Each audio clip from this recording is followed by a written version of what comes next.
We live.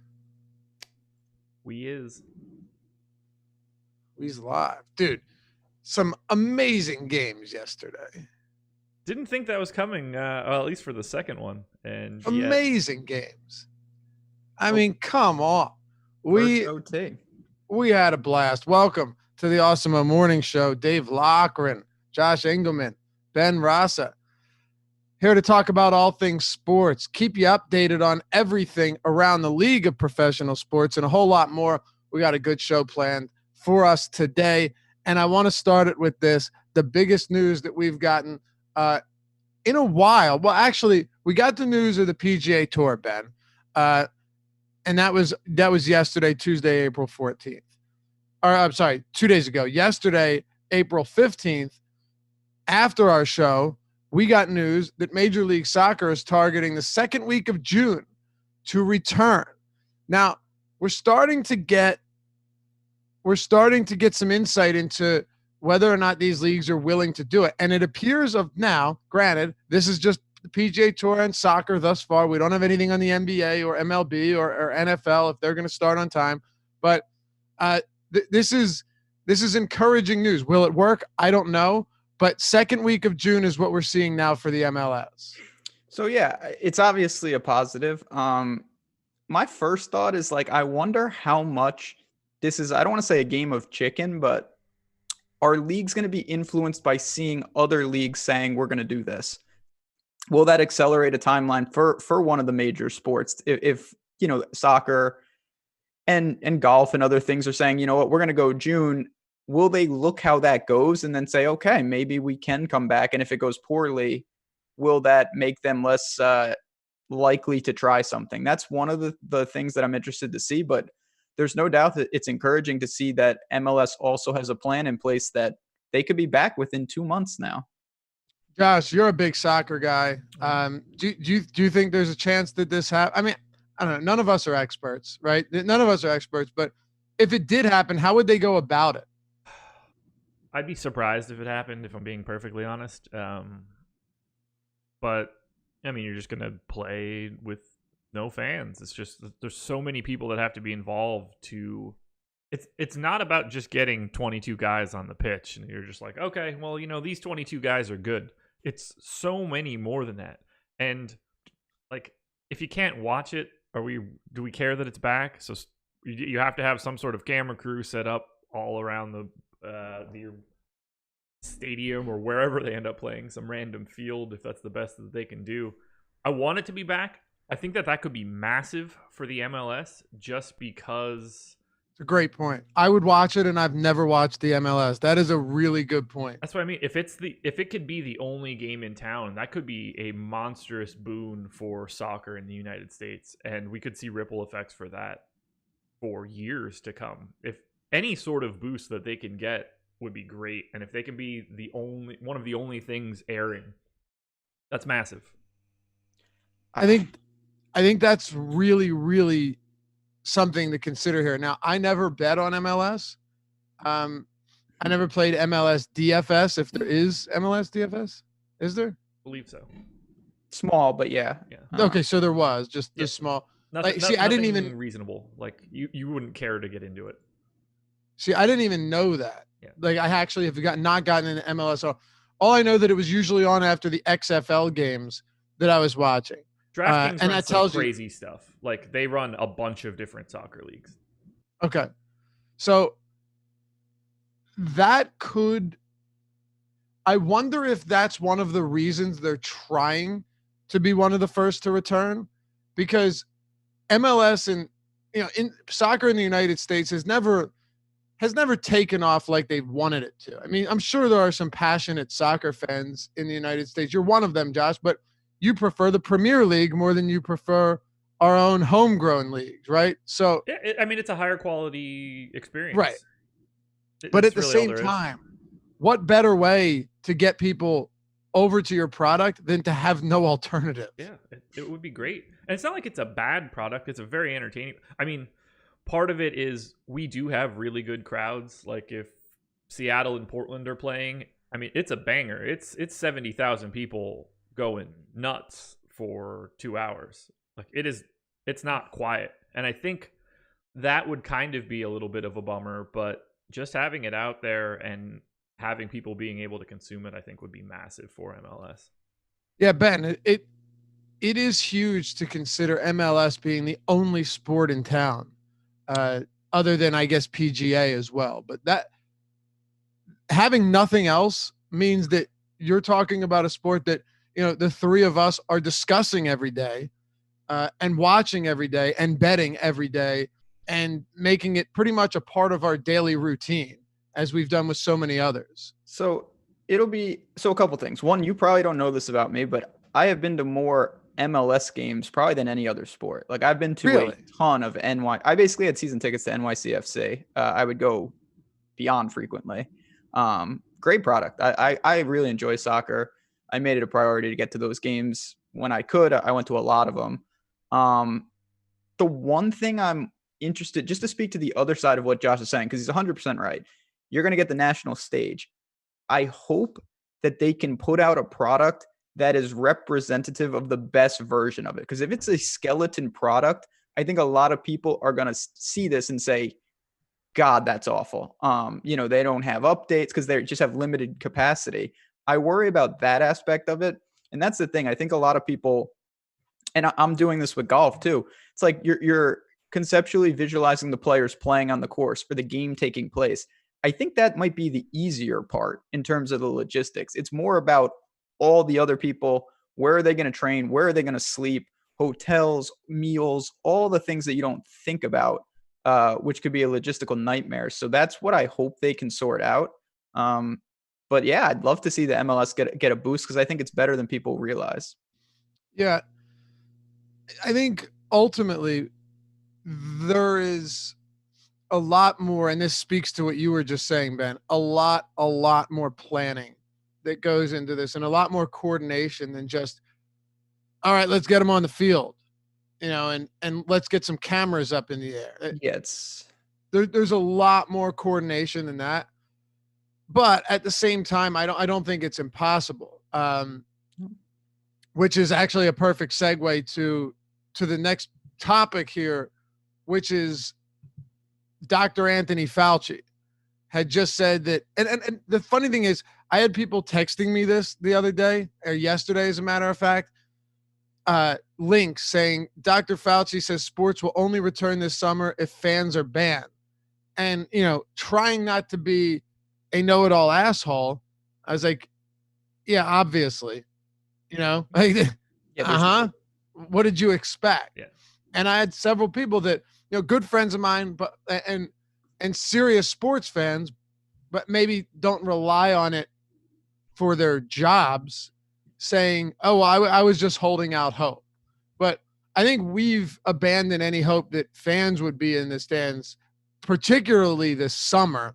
Like, there's just no way. But anyway, Josh Fauci, who is, for anyone wondering, director of National Institute of Allergy and Infectious Diseases, and on the, I guess it would be the Coronavirus Task Force. I don't know. I think so.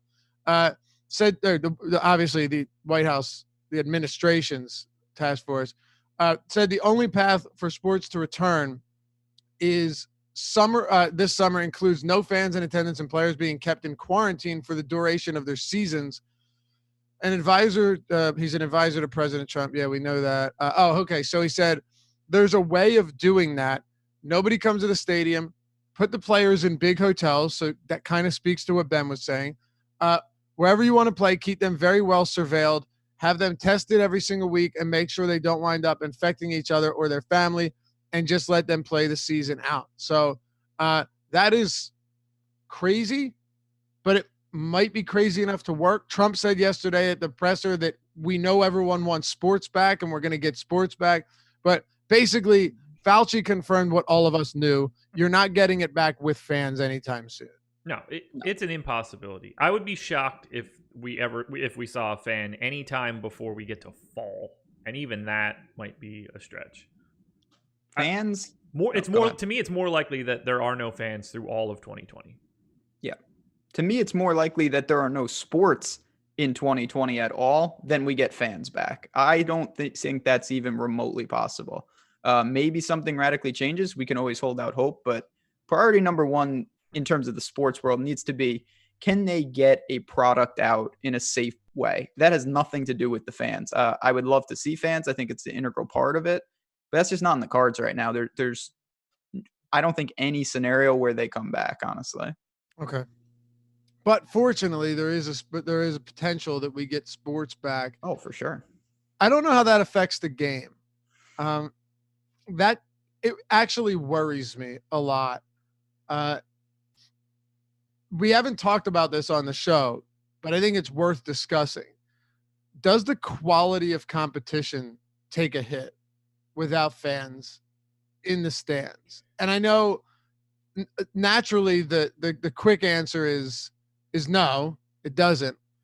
But I don't know about that. I don't know that in, say, basketball, where LeBron James basically was saying, like, we play for the fans. That's why we're here.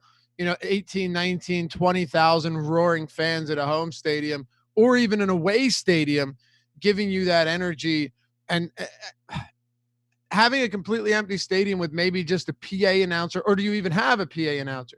Do you have music during timeouts? Do you have anything? It's a scary prospect, and I don't know how it actually affects the game, even if we do get it back. I think yes. I mean, when the only thing there I was kind of stunned is you said snap answer maybe is no. I think the snap answer is yes. You do? Okay. Snap answer is no for me. Really? Okay. Yeah. I saw Josh's reaction, so I immediately was kind of focusing on what I saw him doing over there. I think. Sorry, Ben, but I think to a lot of casual fans, it actually probably is snap answer yes. That's what I think. Yeah. I mean, go ahead. No, I'll just say this. It depends on the sport, but sports where there's constant activity, basketball comes to mind, even hockey, honestly, I think it plays a more prominent role just because to me, momentum is more important. Feeding off the crowd, even if you're away, is a thing. Like baseball is so stagnant, I don't think it's a big deal. They play in sometimes, there's a doubleheader because of a rainout, and the first game has actually nobody there. Is it the best environment? No, but they're not that accustomed or unfamiliar, I should say, to doing that. Whereas like basketball, even football, like I know this is digging a little deep, but Seattle, some of these they rely on those crowds. Like you have silent counts, you have to practice differently. You're pumping in music during those practices on the Eagles road. games too at the link. Yeah. It's insane. Like there will be no silent counts. There will be no need for any of that. That changes the fundamental strategy of football in a lot of places. It does. Josh, you say snap no. Why do you think it wouldn't affect them? So, it obviously changes, but I mean, I think we've all played sports, or a lot of us have played sports. You've played in front of legitimate crowds before. There's certainly an energy that comes from that, but I've also played pickup games or games of cornhole in my backyard that are just as intense that I'm in as any actual sporting event. So while it does, I think it changes the way that you experience it. I don't think that it changes the product of like I don't think the NBA gets worse because of it. It may be less entertaining because you're used to hearing some sort of Look, you could treat this like a laugh track comedy and put in crowd noise to a broadcast and make it sound like there actually is people there. The Atlanta Falcons have experience with that. Yeah. Remember that? Right, but you don't even have to do it. I mean, you could do it just for the broadcast. This is something that happens. We have television shows where people laugh that aren't actually watching it. Why can't we have an experience where people cheer when they're not actually watching it? Yeah. What about but this is what I'm saying, Josh, is that you say that, but if you had to play whatever it may be, day after day, like when sports come back, those first games are going to be electric with no fans. But then when the Lakers are playing their third game in 5 days and they travel, to Orlando or some, are they really going to be up for a game like that, when the grind comes back? Now, I know the season is progressed far enough where they may not have a grind, but I'm just saying that I think in a vacuum, of course, it's like, I think I've certainly played sports in front of people and then many times not so much. But man, if you're going day after day like that, I think the novelty of it will wear on the players a little bit. Okay. I think they're probably used to playing in stadiums where people don't care, though. Like, that Orlando example is perfect. Like, if the Pelicans go to play at Orlando, I'm sure they're plenty used to having a crowd that doesn't care about the game. But they're there. There's just people. Even at like the Sixers games when they were a 10-win team, there were still people up in the nosebleeds watching the game. And right, but like it's not vocal. But there are, though, because the casual fan becomes the extreme fan for 2.5 hours while they're at the game. In the sense of before and after, it doesn't matter anymore. But during the game, there's a legitimate level of excitement there. Look, we'll find out. Like, we'll be able to tell if this is the product we expected, or if it is, or if it's taken a considerable hit.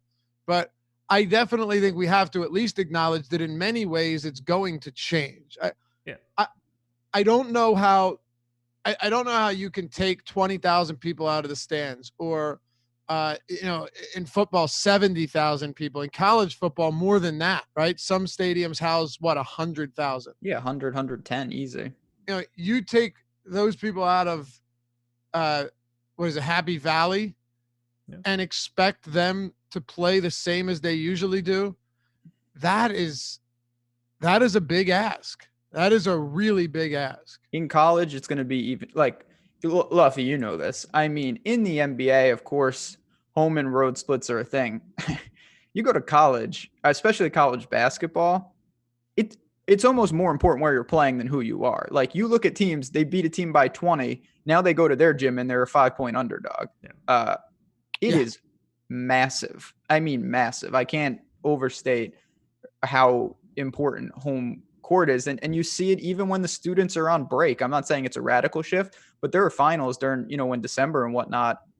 Those stadiums are different, and you honestly can feel it a little bit. This is going to be to the most extreme where there's nobody there. I really do think there'll be an impact. What it will tangibly come out to be, that remains to be seen, but I'd be stunned if it's business as usual. College basketball is a really good point. That one's, to me, that's wildly different. It is. It's just... Like, I don't see an NBA game as any different. And if we're talking like Game 7 of the finals, sure. Like, there's obviously a scale to this. But a regular season NBA game, I don't think matters at all. College basketball is wild. If you're talking like Duke or, what is it, New Mexico State or San Diego State, one of those two have a... San Diego State? Yeah. Pitt? Yeah. God, it's been a while. So those places are making crazy.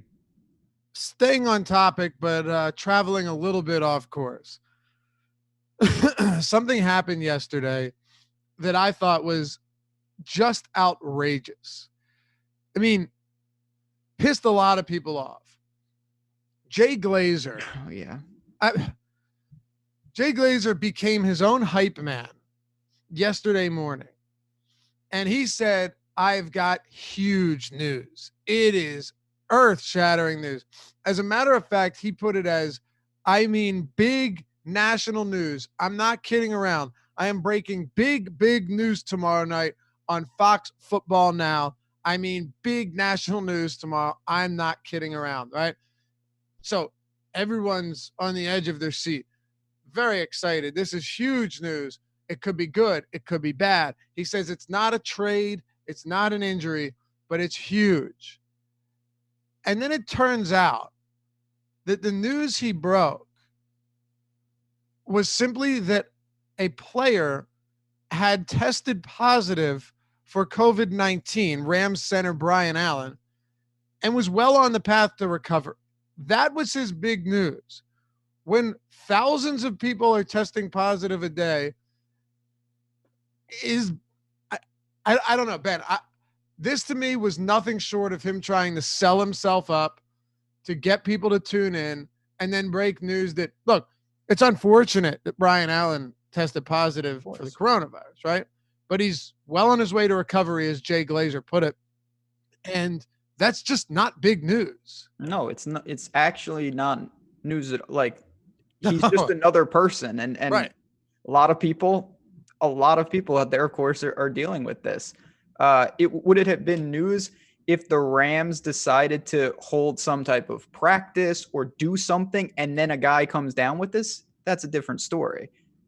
But I mean, is this correlated at all to bringing football back on time? I would say no. No.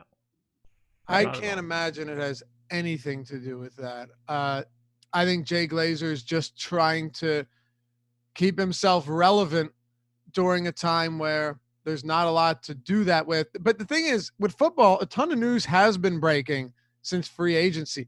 I just don't understand the point in doing this, Josh, because there's been news to break. There's still stories. The NFL is one of the few sports that we're still getting news on every single day. Yeah, it's so silly. Like, is it really that necessary to be so clickbaity at a time like this? Yeah, sadly, I think yes, but it's not good. That's fair. And you should. The best part was some of the Twitter responses will make your day. I mean, the amount of GIFs where the clown mask goes on, I think it's Mr. Rogers, through the roof.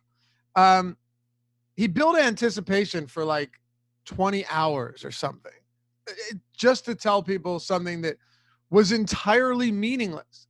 You know, glad Brian Allen is recovering and that he didn't infect anyone in his family, but it just makes no sense whatsoever. So, go ahead. Not to sound morbid, obviously it's very good that he's recovered, but even if he was seriously sick, it would have nothing to do with the NFL. Like, this is not, they have shut down operations. This is not because of anything in the sports world. Like, obviously, even though, of course, NFL players are probably, more likely to breeze through this than someone who's maybe older, has pre-existing conditions, they could fall seriously sick. That would be terrible and tragic, but it's not because of the NFL right now. It's not like they've resumed anything yet. That's when, to me, it would become a big sports story if someone got sick as the result of coming back and starting to play. Yeah, that would be huge and devastating news. Absolutely. This is just a product of, sadly, a really tough time. Yeah, and he got ratioed to shit. As he should. Just absolutely blown into hell on that one. Ton of gifts with the clown mask. My God, there's just so much of this, but that helps nobody, and it makes you look at Jay Glazer. Anybody that does something like that, the next time they say they're going to be reporting big news, I am 100% tuned out. Yeah, like not to mention, if you had really big news, like really big news, why would you hold it for 12, 13, 14, 24 hours unless it was like you're obligated to break news contractually on the show that you do? Yeah, there's an you're embargo. Breaking that news immediately. Yeah. The thing is, I'm sure Adam Schefter and Ian Rappaport weren't like, oh God, Jay got the scoop over us. Yeah, who's the Bucks beat writer? I'm sure that guy knows. Right. I mean, who cares? Who cares? But there is actually big news or big speculative news in the NFL. Like, big news, Ben, that Odell Beckham is now rumored to potentially be traded to the Minnesota Vikings. This is earth-shattering news in the event that it happens, because it shows that either he's already given up or they've given up on him in Cleveland. Baker Mayfield loses a should-be top target, and now he goes to Minnesota, where Stephon Diggs is no longer there. Now, here's something very interesting. I think both of you will find this fascinating.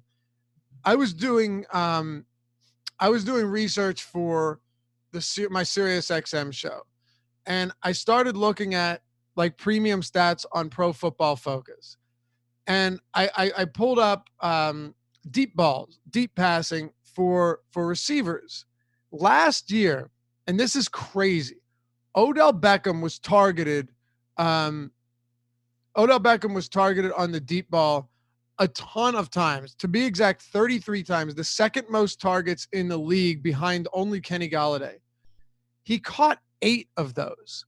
8 of those. He was 24th in receptions and second in deep targets. He had a 17 or a 25% deep percentage, meaning the amount of passes that went to him that were deep balls, and a 20% drop rate, a 24% reception rate. So where does the blame fall? Is it both him and Baker Mayfield? Is it just Baker Mayfield? Is it just Odell Beckham? And how big do you see this news being, Ben, if he does in fact get traded to Minnesota?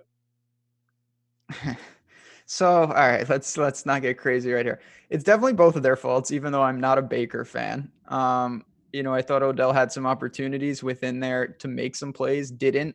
I thought Baker had even more opportunities to get him the ball in some good spots, and he did not. I don't think this is going to happen. If it does, it would be gigantic. Replacing Diggs immediately. I know people aren't the biggest Kirk Cousins, but I think he's more than good enough to take you where you need to go. Him and Thielen would form possibly even a more dangerous duo than they've had there. And it would leave the Browns, I don't want to say rebuilding because that is not true, but the team of, we've arrived never even got off the ground, and now they're slowly tumbling back after a really disappointing and almost hilariously bad 2019 season. Josh, on those 33 deep passes, this will blow your mind. So 33 deep targets, second most in the league. Pro Football Focus lists how many of those balls were catchable, right? Which is nice. Because if it was 100 bad passes out of 110 and you caught 9 of them, you're pretty good. Right. 10 of 33 were classified as catchable balls. 10 of 33. So he was 8 of 23? Yes. So is that good? He caught right. Exactly. So he was 8 of 23, which still is not amazing, but it's a whole no. I just don't have any context. 8 of 10. No, he was 8 of 10, dude. Yeah. 23 uncatchable. Right. He was 8 of 10. Oh. 23, only 10 were catchable. Okay. Okay. I mean, I still don't know if that's good. It sounds like it would be good. I have no context, but that sounds like it would be drop good. rate is 20% drop rate's not great. If you're expanding that to deep balls are, that's a little bit tougher to catch than if you're Cole Beasley and you're dropping, 20 balls in the slot. Yeah. But point is, Baker Mayfield was wildly inaccurate last year when it came to hitting Odell Beckham with the deep ball, and now he'll potentially have Kirk Cousins. So I'm a little surprised that the two of you think this is a big deal. I don't think it's going to happen, but if it does, I think it's a big deal. So they're going to trade him for a second and a fifth. Let's just say that is the deal. Okay. To me, that's crazy and points it as that's not that huge of a deal. And then I think about it the same way we talked about CMC's contract. Does he really matter all that much? Is it as big of a deal as we really think it is? Or is this just simply his name and his personality making this a big deal, but is ultimately irrelevant? I don't think he moves the needle all that much at all. I think those are valid points. And to a large extent, I wouldn't argue them. But Odell Beckham is an elite receiver. And the issue is he is somebody that can also plague a locker room. And hey, we don't know how much of that is true. Maybe that's not true. Maybe he's really not that bad, and he's just gotten a bad rap. We definitely know he's eccentric. That's not hidden anywhere. No, if Stefon Diggs leave, I'll throw it back to you, Ben, now that we have Josh's take on this. Stefon Diggs is one of the better route runners, one of the better deep ball receivers in the league. I think Josh Allen getting him is huge. Yes, it is. Him and John Brown with Josh Allen. If Josh Allen can't have a productive season this year in terms of accuracy, it's going to be time to reevaluate things. I know you're a big Josh Allen. I certainly am. We'll get there in a bit. But if Odell Beckham did in fact land in Minnesota, I think now you're looking at a 1-2 punch with him and Adam Thielen and Dalvin Cook. My issue, though, is that I did blame a lot of what we saw last year on Baker Mayfield. I think he put Odell Beckham in a very difficult position through basically 16 weeks. And I'm not sure Kirk Cousins would do the same thing, even though he's not a star. I mean, I guess for me, what stands out, Josh, you were just talking about CMC. The difference to me is this is relevant because of the Vikings. The Vikings could do damage. They're an actual contender in life. If they were sending off Odell to an irrelevant team, it would be news, of course, because it's Odell and he is eccentric and he does have a flair and he's a talking point. But I wouldn't say it moves the needle that much because it's not going to do anything. But the Vikings without Diggs, if they don't have a suitable replacement, the NFC North is absolutely brutal. I know Trubisky's got his issues, but the Bears are competent. The brutal Packers and very good teams, you're saying. That's what I'm saying. Like, you can't be messing around. Each year, even the Lions, they're scrappy enough. We'll see what's up with them. I think that they need someone like Odell, and it's relevant because of the Vikings. It could push them to new heights, and that's always something worthwhile. All right, I have two follow-ups. Please, because chat is agreeing with you right now. I don't know. I don't get it. So maybe I want to just shut up and just get out of there. I don't know. And I'm going to have to push back on that a little bit. Go ahead, Josh. Okay, so the Vikings total on DK Sportsbook over 8.5. Pretty close to neutral juice, minus 121 on the over. That could already just be because of this rumor. How much do you think that line? Let's say that we're getting it before that any news comes out. Like whatever the Vikings over-under line was a week and a half ago. How much do we think that moves the day it gets traded? How much does that over get shaded? It's a good question. I don't have the answer to that, but I can say that it's not like they'd be trading Stephon Diggs. They already don't have Stephon Diggs. Right, and what I'm saying is that I think that Odell Beckham is probably worth like a half win to a win at best. See, to me, that's a lot. Yeah, win is a lot. So my follow-up then. He hasn't made the Pro Bowl since 2016. Okay, I'm glad you brought this up. Very glad you brought this up. In 2017, he played 4 games. He was pacing well over 1,000 yards, obviously. In 2018, he had 1,052 yards. Okay, that was in 12 games. If you prorate that across 16, he's at 1,400 yards. Last season, he somehow still got over 1,000 yards despite Baker Mayfield's quarterback play. He had an aging Eli Manning. He missed 16 games in 2017 and 18. And last year was a colossal disaster, but he still got over 1,000 yards with some of the worst quarterbacking we've seen all year. So when Steve in chat says, how much of an upgrade is he? Not much, if at all. I think there is a lot of bias with people forgetting just how good Odell Beckham is, just how talented he is, and just how much of a difference he can make if you give him even a slightly decent quarterback that can get the ball to him. I'm not saying they need Odell Beckham, but I am saying that, yes, Odell Beckham is definitely an upgrade from Stephon Diggs. I think that is negligible at best. Okay. But they don't have Stephon Diggs. That's what I'm saying. They don't have it. So it's certainly an upgrade of what they have right now, because I'm not even more. I think I'm a huge Diggs fan. Now, the thing about Odell is his ceiling, I think, is extremely high. The problem is he could do a lot of things that are really bad to your team. But if you're the Vikings now, Josh, you just talked about this. They're a middling team at best. Maybe a little upside. You get Odell, I think you're right back in the conversation. And this is a team, don't forget that they went into the Superdome last year and knocked off the Saints in the playoffs. Like, they can play. They have some pieces. Dalvin Cook is incredible. 2 really good wide receivers if you get Odell on that other side. And you have Cousins, who I think is more than serviceable. So this is not an irrelevant team. And I do think even if you're talking about moving that up to 9.5, I'm not saying it goes there. That's a game changer. That's huge. 1 win in the NFL for a win total is massive news. If it moved to 9.5, I think the under would be shaded heavily. I think the easier comparison here is this. Packers are plus 135 to win the NFC North. Vikings plus 175. Do you think that that relationship switches? No. Okay. Plus 150 maybe. Like maybe it drops a bit. Yeah. So to me, I see this as an irrelevant acquisition, which we've seen how many times now with wide receiver trades.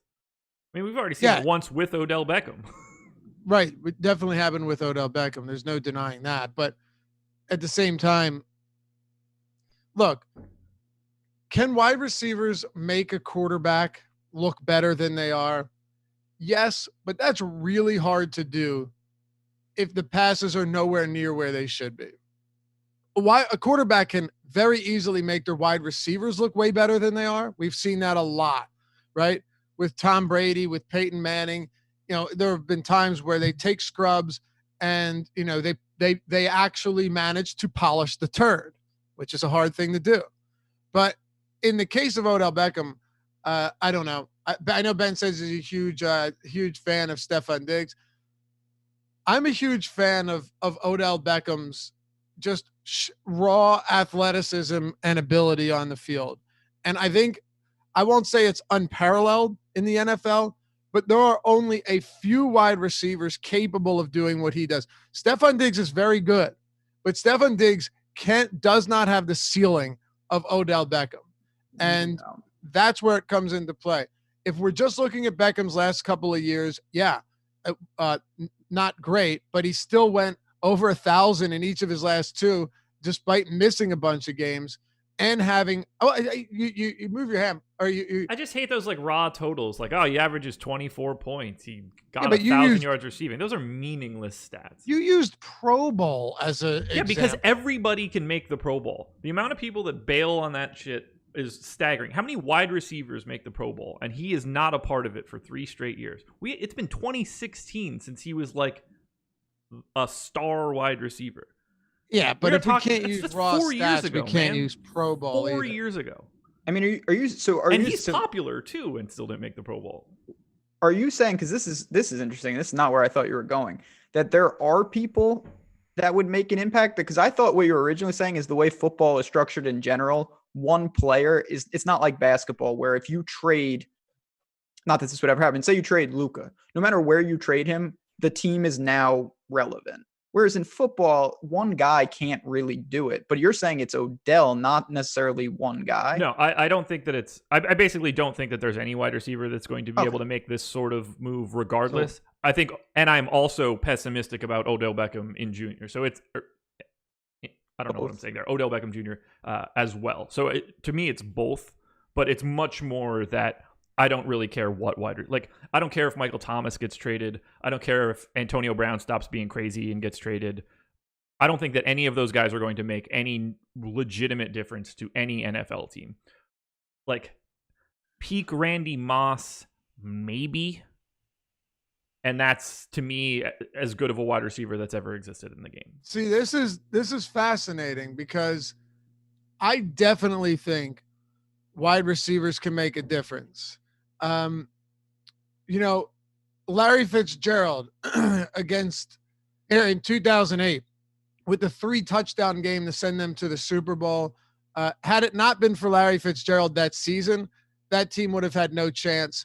But it obviously is a game where the entire team has to be cohesion. Like you can't. I put it this way: a wide receiver is not going to win you a Super Bowl, right? It's not going to happen. However, an elite wide receiver is more important to winning games than an elite running back. Well, that's a fact. What'd you say? That's a fact. I don't think it's a fact. Do you think an elite wide receiver is more important than Christian McCaffrey, or are we just going to not count him? Like he's kind of a unique. See, I don't think there's a difference anymore. I think they're the same thing. But there isn't though, because if you have a spectacular offensive line, it just scheming that there's so much that goes into a running back. Look, before people explode at Ben and me for saying that, understand that nobody's denying that Christian McCaffrey is like almost a generational talent. He's phenomenal, right? Maybe not generational talent, but he's really, really good. I mean, he probably we can call him that. All right, let's call him that. I don't want to get hyperbolic here. I have no problem calling it that. Okay. Least. But the in terms of impact, like I hate to keep going back to this because I guess in some sense it's anecdotal, but like over the last decade, no team has won a Super Bowl with an elite running back. It hasn't happened. So like Mohamed Sanu gets traded to the Patriots last year for a second round pick. What they're saying now in this scenario, in theory, is that the difference between Mohamed Sanu and Odell Beckham is a 5th round pick. But you can't look at that stuff. The value in football of what you get it's all skewed. Like I just look at this list of wide receivers getting traded and they all suck over and over and over again. They don't make that. There is no correlation to them being any good. I mean, look at you think DeAndre Hopkins won't have an impact in Arizona? Nothing interesting. See, to me, the way I look at it is really, you need prerequisites. That's how I go about it. Like if you put one of these guys in a dysfunctional team, they've got no quarterback and they've got no line, it's probably going to look pretty much the same. But if you have the pieces, if you have Chad's bringing up the Eagles, Laffy, and you could speak to this more. You put the right receiver on that team, it's making a difference. There's no doubt in my mind because they have some other things already in place where they're going to be able to get the most out of the right receiver. No question. I mean, they had Carson Wentz made guys like Greg Ward look really good. Or he was doesn't matter. Yes, to me, it's not a question. Yeah, J.J. Arcega-Whiteside, Greg Ward, they had guys that were literally pulled off the streets that had been on the practice squad 3 times. The players that they were working with, dramatic difference. And also, Josh, consider the drops too. I mean, there were 6-7 drop games from Eagles players. One win in the NFL is the difference oftentimes between home field advantage or between even making the playoffs at all. So, yeah, I think, here's an example. Boston Scott came in and had a couple monster games. Boston Scott, the practice squad king, been on Christian several McCaffrey. practice squads. And he came in and put in a lot of work and had some great games. But so did Jordan Howard when he was in there. And then so did Miles Sanders. Granted, I love Miles Sanders. And I feel like you're making my point for me. What do you mean? You just keep naming like all of these guys that are like, well, this guy did good and this guy did good and this Those guy are running backs, though. Sure, but it's the same principle for me. I find both sides of the coin to be the same. It's not like you could, behind a good blocking team, a running back can have much greater success. Like if we looked into the numbers, it'll bear this out. Much greater success behind a good run blocking team than a wide receiver would have who is the same talent as that backup running back. Yeah, sure. No disagreement. I don't know. Maybe I'm explaining it wrong. I just look back at every one of these trades where we have stud wide receivers get traded and they become what amounts like it doesn't ultimately matter all that much.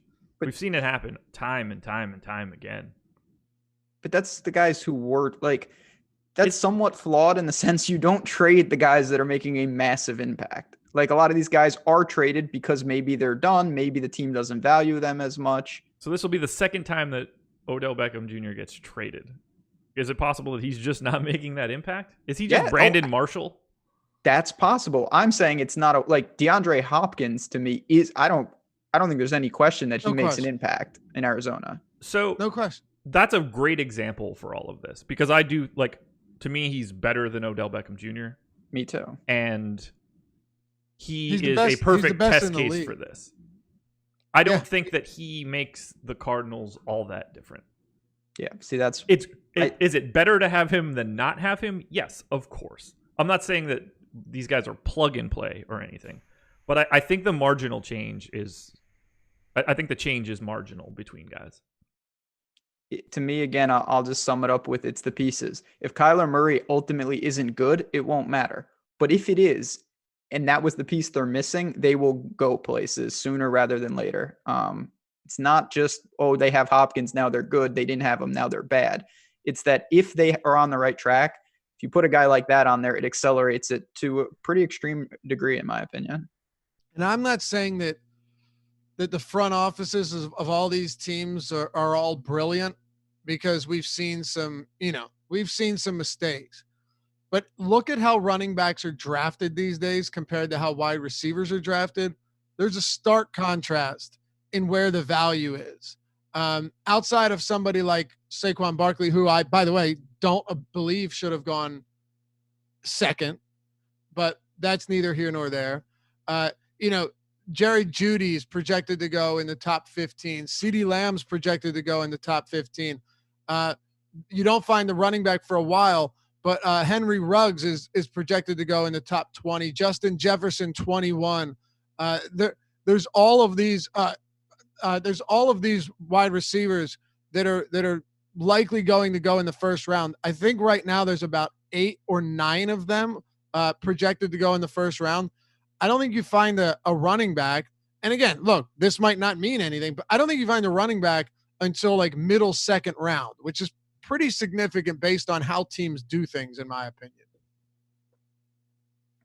This class is loaded with wide receivers. It's going to be. Oh, yeah. You just rattle off 5 or 6 guys, and some of the ones that I think maybe the best hasn't even been mentioned. So it is deep. It's just a product of the position. You can't find, especially downfield too, Josh. Like, there's a difference to me between, you want to talk about a guy who operates in the slot, finding a prototypical deep threat wide receiver is not a plug and play. Whereas running behind a really good offensive line, you can find a lot of guys to do that. Sure. Which is exactly why. Oh, actually, Steven mentioned, I wanted to just say one more thing. Steven mentioned in chat that that Odell had a 56% catch rate, Diggs had a 67, and Juju was 60. Let me just be clear. I mentioned it earlier, but Odell Beckham was targeted on like nearly 30% of his passes were deep balls, 20 plus yards, and only 10 of them were catchable. If you're actually talking about catchable balls, they weren't there. And then he says that Diggs QB was awful. Kirk Cousins is not an awful quarterback at all. Like, Ben, the guy's not a perennial Pro Bowler, but Kirk Cousins is not an incompetent quarterback by any stretch. Kirk Cousins has had, and I say variance, other people will not. He's had his worst games in some big moments, whether that's at night during the season, Sunday or Monday nights. He's had some things in the playoffs and whatnot. Kirk Cousins, to me, is a more than suitable quarterback for a championship contender team. You put Kirk Cousins on the Niners, they're the champs. No doubt in my mind. I meant from the boss man. Yeah, and that's what I'm talking about. I totally agree with that comment. You can't single-handedly flip it like basketball. But if you have a decent team, that could be the missing piece to push him over the top. Right. Tom says the wide receiver. I don't really disagree with that statement. No. Yeah, isn't going to make your team good, but he can turn your team from good to great. Yeah. There's reason to believe that somebody like DeAndre Hopkins can push a team over the top. Do I think the Browns are markedly worse because they don't have Odell Beckham? No. I think they're just the Browns and they do Browns things. But do I think a team like the Eagles – actually, no, it's a perfect example, Ben, and that you and chat brought up. Get your take on this too, Josh. And then we'll move on. I have another pretty interesting subject we have on tap. Ooh. If the Eagles had Julio Jones or DeAndre Hopkins, right? Yeah. Do you not think that there would have been games like where Nelson Aguilar dropped a game-winning touchdown against the Falcons and then against the Patriots? J.J. Arcega-Whiteside dropped one against Detroit. Like, do you not think that having a Julio or a Hopkins would have actually made a pretty considerable difference? I just look at it like, why isn't it making a bigger difference for Atlanta then in that scenario? Because it's not like Matt Ryan is an incompetent quarterback. Because Devontae Freeman is a legitimate running back. I mean, the Falcons' receiving core in general is good. Didn't seem to matter for them. They went 7-9. Oh yeah, but the rest of the team sucked. The Eagles had a pretty good team around them. Again, we're talking about we're in the margins here. Do I think that Julio Jones makes the Eagles better? Absolutely. I'm clearly not taking the opposite stand of that. So what we're talking about really is how big that change is between insert guy X to Julio Jones. To me, it's not as big as it seems to be in the league. Yeah. People are taking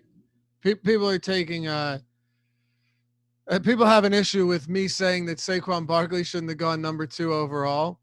And then it's easy to play like armchair quarterback and, or Monday morning quarterback in hindsight and say, oh, well, look at the quarterbacks that got drafted. Saquon was clearly the pick there. Yeah, the issue I have with Saquon Barkley at 2, Ben, is – sorry, I keep getting us sidetracked here, but this is a conversation. This is something that could go on forever. The problem I have with Barkley at 2 is they drafted him onto a team that they knew was going to be bad and might not be good for a long time, and then force feed him 300-plus touches. And you'll probably do the same thing again this year without coming close to making the playoffs. So I don't know. I would rather take a shot on a quarterback being good, because a good running back on a bad team is still just a good running back on a bad team. But maybe I'm on an island there. So I'll split the difference. I'm 100% with you. I would never take Saquon or any running back at 2. It has nothing to do it's not personal to Saquon. But I do like the strategy of getting a competent team before you find the quarterback if you're rebuilding. I don't think that's the worst idea. I don't think you have to take the quarterback and build around him. Fine with that. But okay, go ahead. The running back might be the position I would worry about last. Like, build up. It's not like they had to choose between Saquon and Darnold. Like, because they have the shortest shelf life. You could trade back. You could take basically can't miss top O lineman. You could take somebody on defense that you can literally just put back there for 10 years.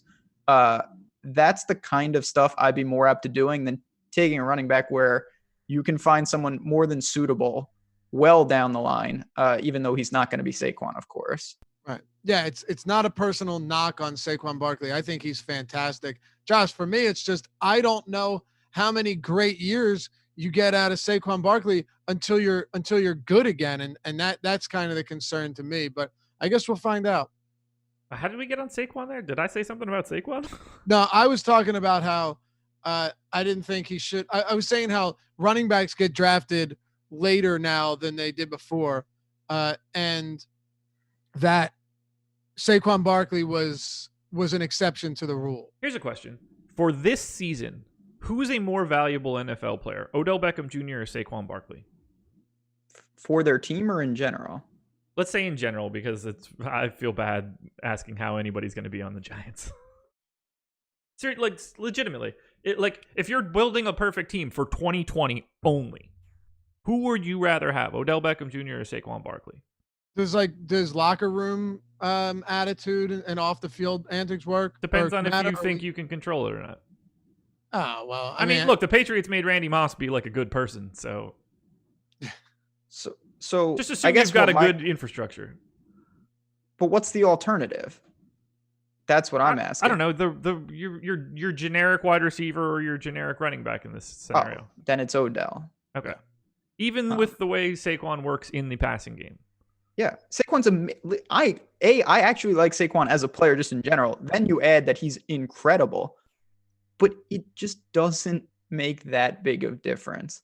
And if you're talking generic wide receiver, like over potentially, if you get the best out of Odell, that's a game changer. Chad is all over Saquon on this question, by the way. Because that's the low variance pick. I totally see that.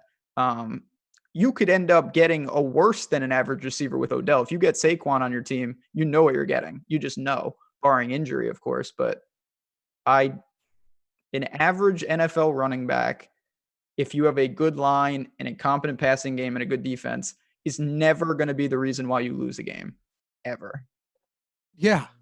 So that's just fact. Is the gap between Odell Beckham as a pass catcher and Saquon Barkley as a pass catcher really that massive? They're different types of pass catching. Sure.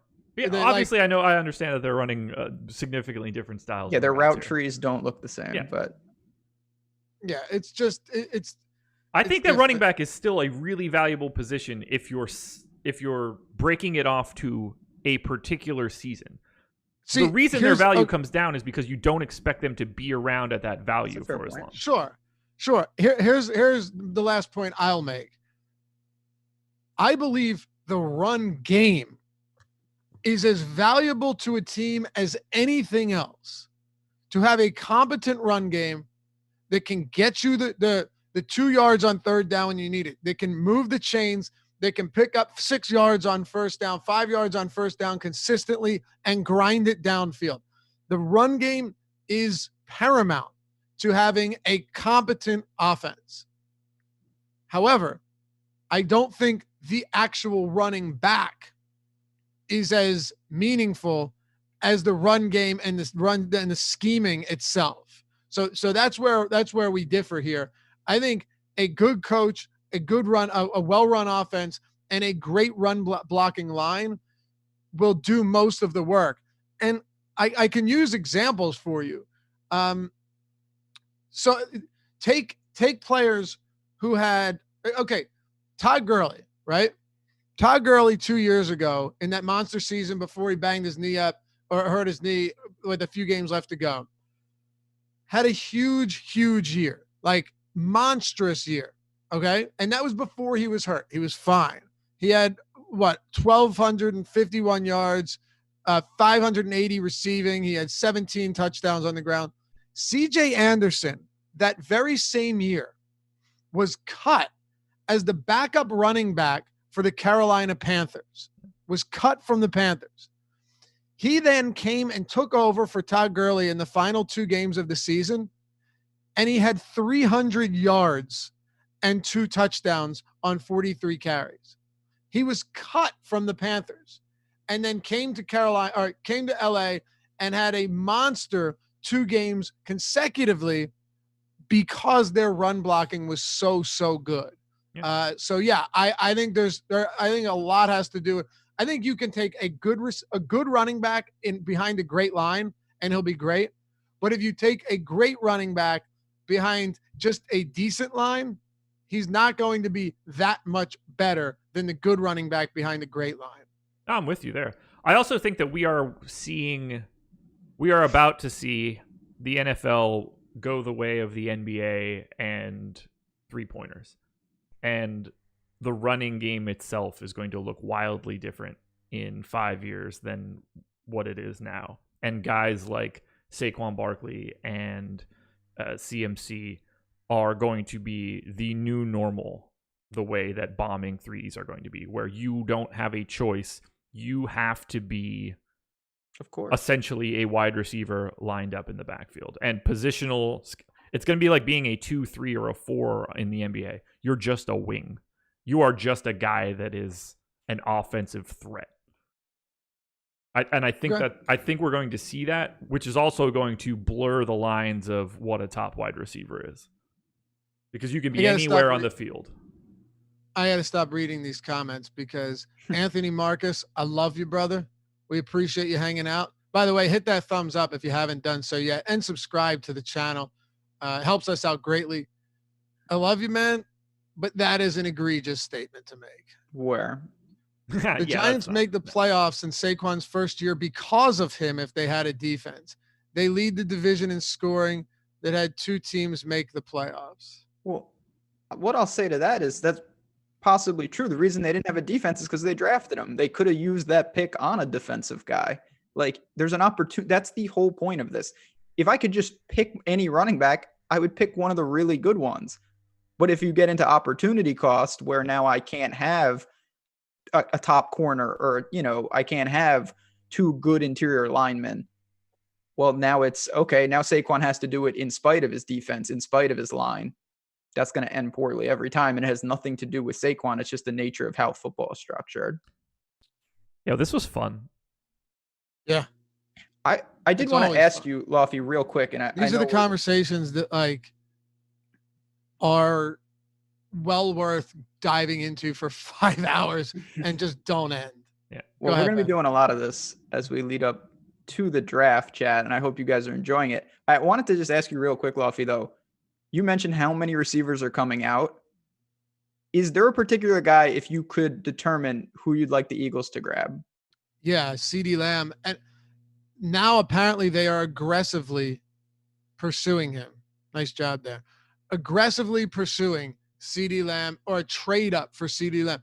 The reason, Ben, and I'd love to hear where you're at on some of these guys, is because I think he can be the next type of freak of nature DeAndre Hopkins type player that can come over top of defenders, that has a huge catch radius, that can connect on the deep ball, but also as a possession receiver. That, you know, just everything about him is spectacular. Would I be upset if they got, say, Jerry Jeudy? No, but I really like CeeDee Lamb. And I think a guy like Henry Ruggs has the ability to have an amazing career, but those guys are a lot sketchier than somebody like CeeDee Lamb that no one's ever a plug and play at wide receiver. But Henry Ruggs is the type of guy that absolutely needs a quality quarterback, right? And needs someone to be able to hook up with him unless he's running just like bubble screens. The deep ball is one that's hard to connect. So CeeDee Lamb for me, if they got him, I would be thrilled. Yeah, CeeDee Lamb is great. We saw him a couple years, him and Hollywood Brown, who is now doing things with Lamar Jackson, teamed up, and we didn't get to see Lamb really shine as much. Of course, Brown was drafted, and then this year we saw CeeDee Lamb. He was fantastic. His ability in the open field is ridiculous. He probably is that top receiver. Then you have the Alabama guys that you mentioned. I'm going to give you one name, though, a little down the list, and it's Laviska Shenault. I don't know how many people are familiar with him. He's from Colorado, out of Colorado. He was injured quite a bit. This guy, if he was healthy, I think would be in the discussion up with CeeDee Lamb and Jerry Jeudy. He's really an absolute freak of nature. Just monster numbers when healthy. Doing it at Colorado, which has a lot of talk about problems on their football team, just not a great team. He did have a decent quarterback, but this is someone that I think he could be, that 5th, 6th, 7th wide receiver off the board. Big home run potential. I think very live to be the best of this stacked class. Laviska Shenault, one of my favorite players to potentially look at. That is a huge thing to say. And he's actually projected in a lot of mock drafts to go early second round, like first pick in the second round. I've seen one where he goes in the first round. So I don't know, Josh, this is such a deep class that I feel like it's almost scary if you're a team that needs a receiver, because you know how shitty that's going to feel that like 10 receivers end up being studs and you get the wrong one. You can't mess this up if you're drafting a receiver in such a stacked class. This opportunity does not come around every year. Yeah, I mean, to me, I think that the NFL draft is what amounts to a crapshoot in those regards. Like, I would be very surprised if I ever like focused on a wide receiver, because then you end up like sort of drafting for need and fit for a team that has so much like turnover on a year by year basis. Like, if I'm picking, I don't know, wherever in the draft this year where you think that wide receivers are about to start coming off the board, like, I can't imagine being first on that, making that first pick unless the gap becomes so massive between wide receivers and everybody else. But like sifting through Jeudy and Lamb and Ruggs, like that's an impossible task in the NFL. And we've seen forever in draft history that like nobody's actually like super duper good at it. So for me, like I would never be like, I need to get a wide receiver here. It would be like, I want to get whoever I have graded out as the best player in this draft with my first round pick, no matter what position that person plays. That's interesting. So Ben, I'm just curious where you stand on that. Do you think it is as much of a crapshoot coming into something like this? Like, because DK Metcalf went way later than he would have been anticipated. And he's one of the best from last season, but AJ Brown being another one, He went in the first round, or I'm sorry, no, mid second round. The earlier guys, I don't. We can get into it, but there is maybe something to be said that it's more of a crapshoot than we let on. But is it as much of a crapshoot this year? So what I I'll don't know say, the answer to that, by the way. no, That's and an I don't actual think question. I don't think anybody does. But what I'll say, no matter what, it's just what you're paying in terms of the premium. I think sorting these guys accurately up top and saying this guy's worthy of the 6th pick, that is really tough. The reason that someone like, I'll go back to Chenault a little bit. If you get it wrong, it's not going to devastate your franchise. It's not good, but you're talking about possibly game-changing upside with an earlier second round pick or something like that. I don't have exactly where these guys are going to fall, but Deebo Samuel was someone like that. These are type of guys that I think immediately contribute and have massive upside, but you're not hitching your entire franchise to them. Like when the Lions went and got Charles Rodgers, obviously that didn't work, but it was what they were paying in terms of how crippling that is if you get it wrong. If they drafted him at 38th, early second round, yeah, it's not a great miss, but it's not going to set your franchise back 5 years. You know what I mean? Yeah. 2017 is a good case study, Josh, because a lot of times, they say you got to give a receiver 3 years until you actually have any idea whether or not any idea, but before you kind of sign or give up on them. What an interesting year. Corey Davis. Yeah, Corey Davis was 5th overall. Mike Williams, by the way, I'm still a big believer in him. Phillip Rivers had just such wild inaccuracies throwing the deep ball last year. It's hard for me to put all of that blame on Mike Williams, but we can come back to that. John Ross has been injured, but when he did come back, he actually looked pretty decent. Zay Jones, Curtis Samuel, there is not a lot here. But then you go down to 62, and you've got Juju Smith-Schuster. You ready for this? The 69th pick. Nice. Cooper Kupp. So, yeah, there's definitely something to be said for finding. Oh, I'm sorry. And I missed one. 84, Chris Godwin. Yeah. Kenny Golladay at 9. Holy shit. Really? Well, that's what I mean. Like, if anybody's oh, sorry, Ben. I didn't. No, go ahead. I'm just rambling.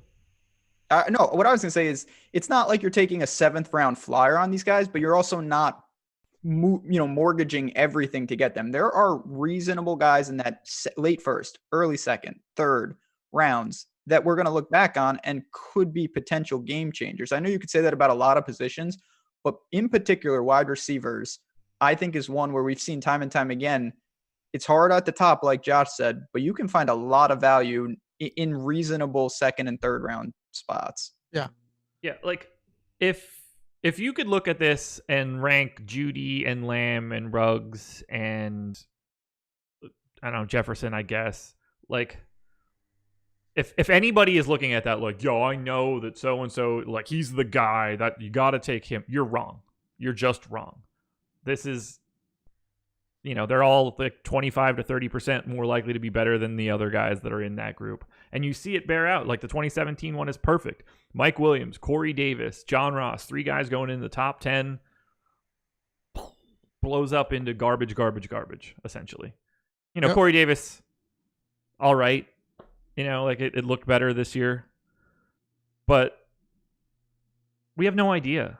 Like the NFL draft is the hardest draft. Hell, the NBA draft is hard for, picks 3 through whatever. Sixers. And we have way more confidence projecting NBA talent than we have projecting NFL talent. This is I will say hard. Though, yes, I will say that there are some players that you kind of just know it's there. Running backs specifically, like Ezekiel Elliott and Saquon Barkley, you just knew that those guys had it. I don't agree. Because I would have said the same thing about Reggie Bush, and he was... And Trent Richardson. Meh. But were we saying the same thing about Trent Richardson? I was going to ask that because I didn't feel like he was the same generational talent as somebody like Saquon Barkley, personally. I mean, was it the same? No, but... It was the same at the time. Is it sure? If Trent Richardson was an absolute monster, I don't think anyone would be saying, man, that was surprising. It's just some of them don't pan out. It's certainly a lower variance. You're right about that, Luffy. Like Zeke and Saquon, I would have been really shocked if they busted. I'm pretty damn shocked that Trent Richardson was that as bad as he was. Fair enough. Yeah, lower variance would be a better way to put it. That I'm fine with that. Plus, your volume is really significant too, because you'll see some of these guys and it's like, oh well, they're really good, when really they're just getting force fed the ball all the time. So that's tough. But yeah, like Julio Jones went 6th overall. DeAndre Hopkins went 27th overall, first round. You know, there are some really good receivers that went really early and ended up being great. But, you know, wasn't Calvin Johnson the 2nd overall pick? And Calvin Johnson, Julio Jones, these are guys that if you saw them in college, you thought they're going to be great. When you drafted them, you thought they're going to be great. They were great. And now it's like, well, we knew that. There are other guys that check those first 2 boxes that are not where great. I was going. It's hard to do. I understand that it seems like, well, of course you knew Julio was going to be great. He couldn't have missed. He could have. And I thought he was going to be great the whole time, just like everybody else. I've seen plenty of guys like that. Yep. And then they're not great. Kevin White. Yeah, Kevin White. The injuries are significant, but yeah, I think he's a good example. Like, I can't tell you how good Charles Rogers was in college. Incredible. One of the best players I've ever seen. Yeah. I would have, and it didn't work. And then, Mike Williams from USC at the same time, was fantastic coming out. I got where they were going with that stuff. It's all about how you spend your draft capital, yes, not necessarily on where it goes. In 2016, mentioned this on Sirius the other day, listen to the rookie dynasty picks. Like if you're doing a rookie draft for fantasy, the ADP, this is where they went. Ezekiel Elliott went number 1, then Corey Coleman, number 2, then Laquan Treadwell, number 3, who literally never, what did he start? 2 games? Josh Doxson, number 4. What up, Redskins? Sterling Shepard, number 5. That right there is brutal. Did you believe in Coleman and Treadwell and Dotson coming into this draft or coming into the NFL? I like Dotson coming in for the Redskins where they took him. Same with Treadwell. Well, Treadwell broke his leg really badly at Ole Miss late. I don't know how much that changed him, I'll be honest, but I always thought he would be good. I don't really understand why he didn't. I thought he had a great fit in Minnesota too, which was even more disappointing. Yeah, there's some ugly ones, and you're not guaranteed. You're not guaranteed anything, but I'll say this: I do like CeeDee Lamb a lot, and I think, you know what it is here, Ben. You talk about low variance, and Josh, you'd probably agree with this. The one benefit to drafting somebody like CeeDee Lamb is he a sure thing? No, but CeeDee Lamb hitting could be Julio Jones or a Calvin Johnson type player, where the ceiling is gargantuan. Yeah, but what is to me, that's a really, really low probability outcome. I don't know, though. I think from what you've seen, okay, I'll ask Ben this. Ben, if you look at CeeDee Lamb, how good in college would you say his last year was? Like, yeah, very, very impressive. Now he's in Lincoln Riley's system where they score, an inordinate amount of points a game. But yes, he was fantastic.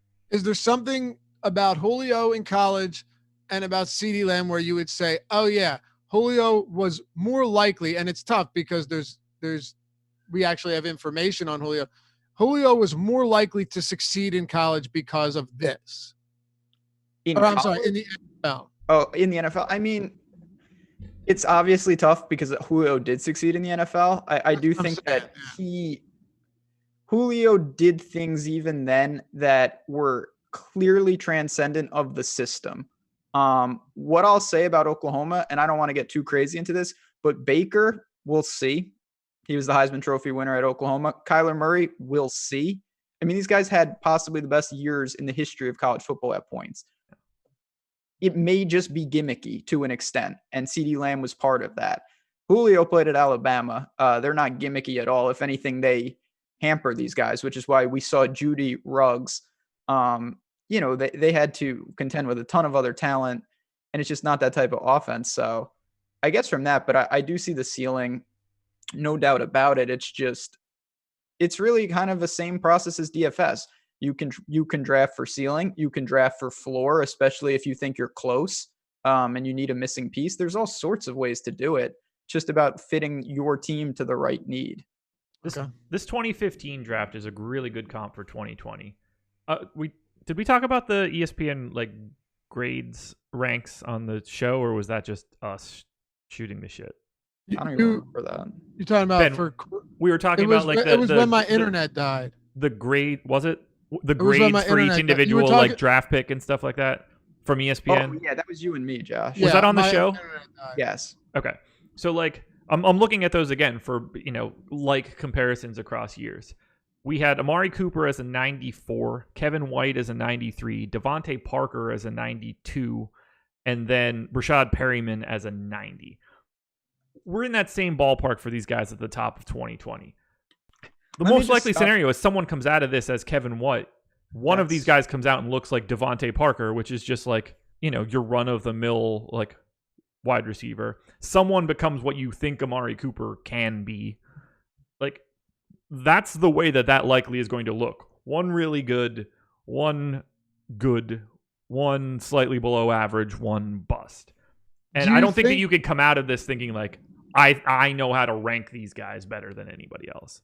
I don't disagree with the latter part of that sentiment, but like, is this not a draft class where you could see several players coming out and actually being really good? It just seems so much deeper than usual. I think, I don't agree. I think it looks like this all the time in general. No, dude. Are we talking about the draft class, or are we talking about just these wide receivers right now? The wide receiver class. Yeah, just wide receiver class. Yeah. Okay, so like to me, knowing, like it's not like I have like a Rolodex of data in my head. Going back and just comparing the way that the guys from ESPN would have been producing this information in 2015 to now, it looks like it's the same thing. I have no reason to suspect that these guys should be any better coming out of college than the way that they were projecting these guys in 2015 to be. I mean, I get, in theory, we should be incrementally better at doing this as we gain more and more data. But you're saying something, I think, different than what me and Lofty are saying. I'm saying there are just more guys that if they were in a different draft class would be the number one guy in this draft. Yes. For receivers. Not that they're automatically going to necessarily hit at a higher clip. The talent pool is just deeper for this wide receiver class than 2016 or 2017 or 2018. That's exactly what I'm saying. Yes. I'm not. It's not like I'm not bringing my own opinions of these guys to the table really here. Think no, there. Yeah, I do. Whew. I mean, I'm just looking at what they have here, and it's, these are straight line comparisons to me. Yeah, see, that's shocking to me. To me, like someone like T. Higgins, Clemson wide receiver, he's fifth. Like in another year, I think he would be looked at easily as a top wide receiver. No one would bat an eye. So here, perfect example. So he gets graded as an 88 from ESPN, which is the same from 2015 as Jalen Strong, Devin Smith, Philip Dorsett, and a point behind Nelson Aguilar. Those are all guys that are just in that same range. Like it's all grading out the same sort of way. We're strapping different names to these ratings. Yeah. 5 years later. I see what you're saying. To me, this is an especially good and deep. I mean, I can go down the list with Hamler and Peoples-Jones, the kid from Liberty. There are a lot of guys that I wouldn't be stunned have big careers this year. How about this? Here's a fun question for you. Of the wide receivers that are projected to go in the first 2 rounds, how many of them do you think, if you had to set an over-under, how many of them ultimately make a Pro Bowl? 1.5. Yeah, I would slam the over on that. You can have a lot of bullets. Dude, Yeah, actually, it's probably 2.5. 2.5 is what I think it is. Yeah. Let's see, projected to go in the first round. In the first 2 rounds. 1, 2, 3, 4, 5, 6, 7, 8. Yeah, we're getting 9, into a volume thing that I wasn't. That's what I'm saying. Yeah. 11, 12. Yeah. That's a lot. 25% of them, I think, is pretty reasonable. Yeah. And that's 3. And I don't think the odds of like figuring out who those guys are like, I think that's a pretty flat set of percentages. I agree with that as well. And that's the part where I know it seems, you look back, but I tell you what, if Kevin White was one of the best receivers in the league right now and Devontae Parker was out of the league, nobody would be saying that doesn't make sense. It just happens. There are certain guys that don't shake out and they check the same boxes, and certain guys that do. It's just about, this is why the whole formula I think is changing, to give yourself as many opportunities. Like it's kind of like max entering a GPP in some ways. You're not sure which one of your lineups is going to be the winning lineup. Why not give yourself more paths? So if you can get more picks, you could take 2 or 3 of these guys. Then you're not going to be right once the other 2 don't pan out. You still have an all-pro wide receiver. Yeah, I'm with you there. So we're going to throw this in chat right now. We did it earlier, but the premium esports package is up and running and making people money at Awesemo at awesemo.com//join esports. We'll drop the link in as well so you can click on that. But yeah, awesemo.com/join esports. We have premium monthly. We have premium weekly packages. We have esports express weekly packages if you're on a budget. Basically, no reason not to check it out. Dip your toes into the water and see how you do. We've had a lot of success. It's Alex Baker himself, Awesemo, #1 ranked player, his projections, his ownership projections, his top stack tool, the game plan videos. There's fantasy point rankings, ownership projections, the expert chat, and all of the premium articles. You get that with the premium monthly and all of that with the premium weekly as well. You're just not paying as much. We've had a lot of success here. And it's been a lot of fun. I'm learning as we go. I know Ben is as well. We have access to all of these tools, and they've been an immense help in helping us understand the sport better, or the game better. So awesemo.com/join esports, or we'll throw that link in there. Also, you want to stick around tonight. We've got Madden simulation. We've got NBA simulation, ENBA 2K.